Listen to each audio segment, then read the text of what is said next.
The World Health Organization has declared coronavirus a global pandemic with more than 118,000 cases across 114 countries.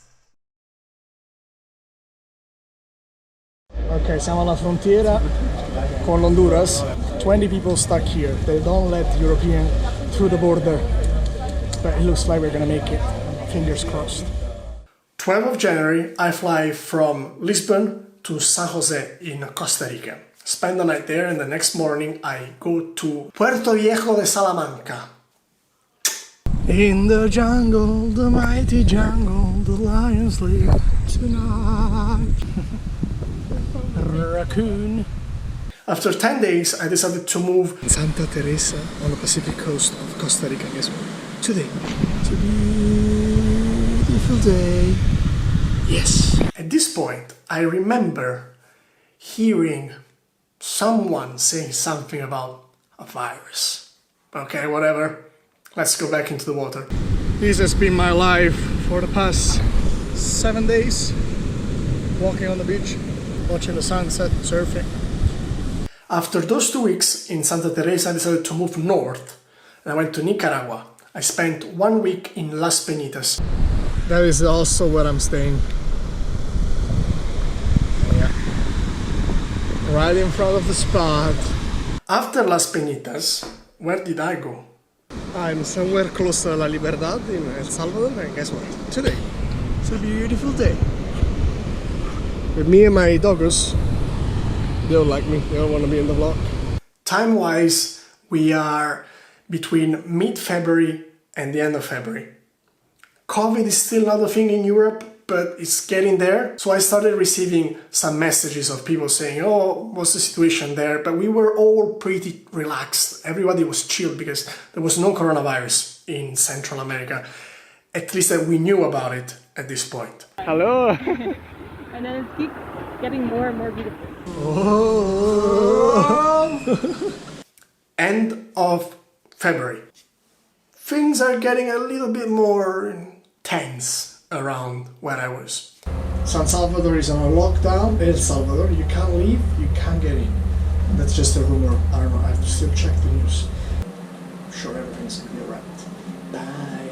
Fuck you, Corona.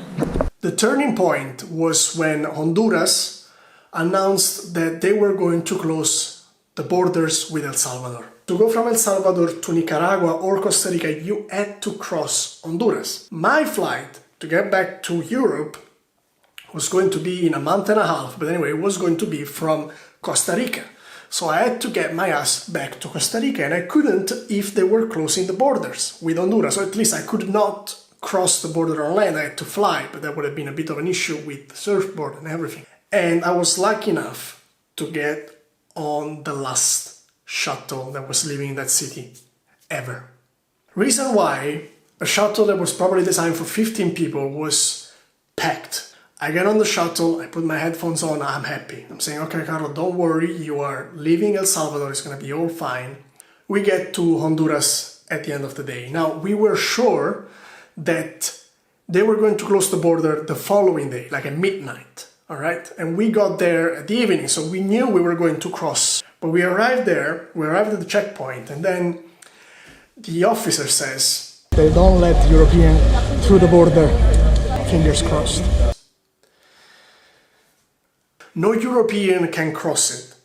Everybody who's not from Europe can cross it. One girl from England, she got the number of an American guy that was with us. And she told him, look, cross the border, check what Honduras is saying. And if Honduras says, look, it's fine, let those Europeans leave, we could go. Brian crosses the border and we patiently wait until when finally we got the beep beep on her phone. As soon as she unlocked the screen, there was just this bright, big smile on her face. So we knew we were able to go to Honduras. So we showed the message to the officer in El Salvador. And he said, yeah, fine, go. We crossed, they check our temperature. On the other side, believe it or not, we left with one shuttle, which was pretty big. And on the other side, there were two shuttles, but combined, they were smaller than the first one. So there was a lot of housekeeping to do to be able to put the bags inside. But at this point, nobody cared. Everybody was so happy. We were actually passing this bottle of, I think it was whiskey. You know, everybody was drinking from the same bottle again. COVID times. Oh man. The next day we arrived in Popoyo. That was my final destination. Very good. Very nice. I just made it to Popoyo. Life felt normal again. Not for much, just for a week or so, because then guess who was going to close the border with Nicaragua? Costa Rica. The whole thing again. We get on a taxi, we get on a bus. Hello. Escaping the coronavirus. We get to Santa Teresa. We made it.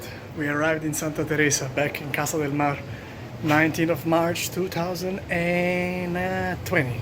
Life feels normal again. And at this point I said, okay Carlo, most of the flights are getting cancelled. My flight got cancelled. You better do something. Because at this point I was still very chilled and, you know, yeah, whatever, blah, blah, blah.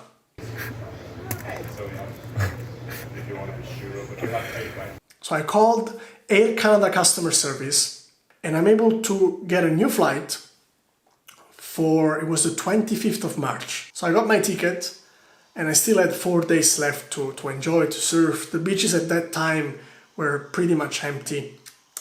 And I was a bit sad because I was saying, I could just stay here and surf. But then I left on the 24th.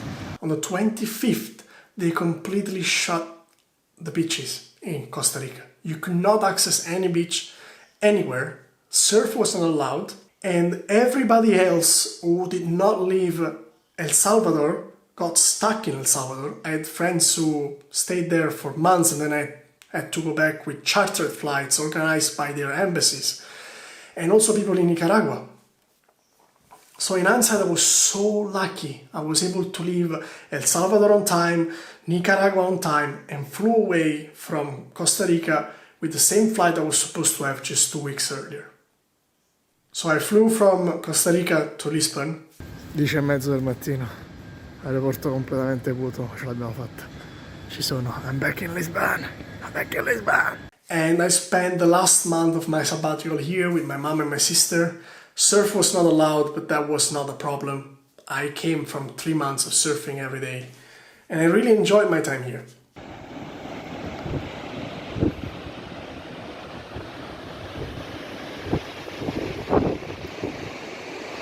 We're getting to the end of the story because after this I went back to London and I worked on a construction site during the whole period.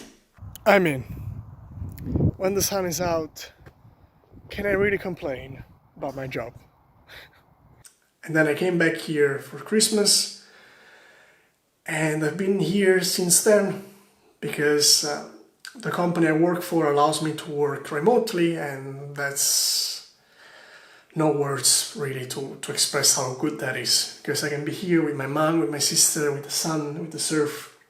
I'm more productive, I'm happier, and that's probably also one of the reasons why I decided to get back to this. I wanted to make this video since I came back in April 2020, but I never really did it up to now, and I think that's probably because now I feel much better. So happy days. This has been my life since the last time I vlogged. Hope you enjoyed it. Thank you for watching all the way to the end. Peace up.